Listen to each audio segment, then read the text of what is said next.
Okay, I know it's really early in the morning, and I'm exhausted, but let me go ahead and tell you about the stipulations that were decided to yesterday.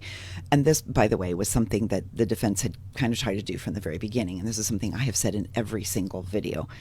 Um, Basically, what the defense stipulated to was they are not going to argue or object to any of the evidence that proves a murder, right? The prosecution keeps showing photos and timelines and chain of custody and gets all of these people up there, dozens and dozens of people, to tell us about the scene of the crime and the actual murder itself. And you'll notice that's why Kevin Reddington hasn't cross-examined any of these people, because he's basically saying, we're not arguing the facts of the case. Like, we know this was a murder. We know Lindsay did it. We know how she did it, where in the house she did it.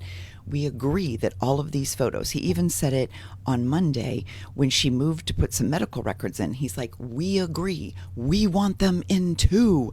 Basically what happened, I'm sorry, I'm losing my cool. It's early. But he basically stipulated that going forward, they no longer have to call this type of witness. They no longer have to put on a case that is trying to prove that Lindsay killed her kids. They're already stipulating to that.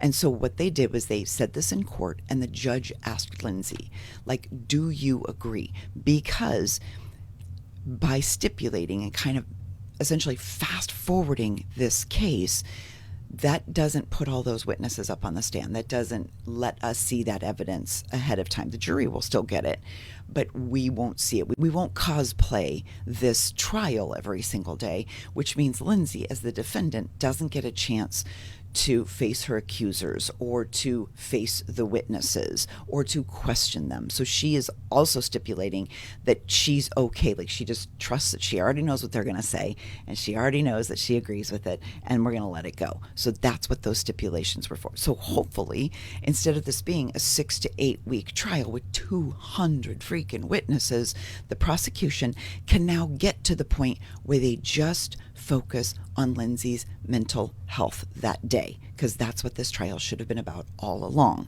Now, I think the reason the prosecution agreed to this, because this was, remember, the defense wanted this from the beginning, and the prosecution said, no, we're doing a trial.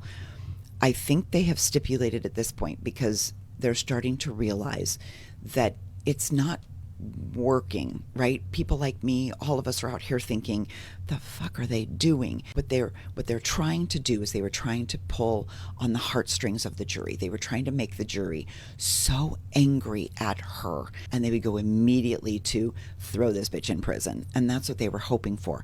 And I think the tenor, the way some of the witnesses have behaved, the way Reddington has cross-examined some of the people, I think they're realizing that this might not have been the slam dunk that they foolishly thought it was.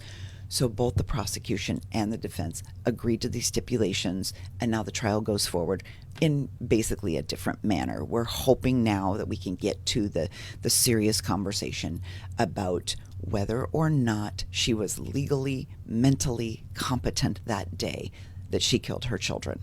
So more to come.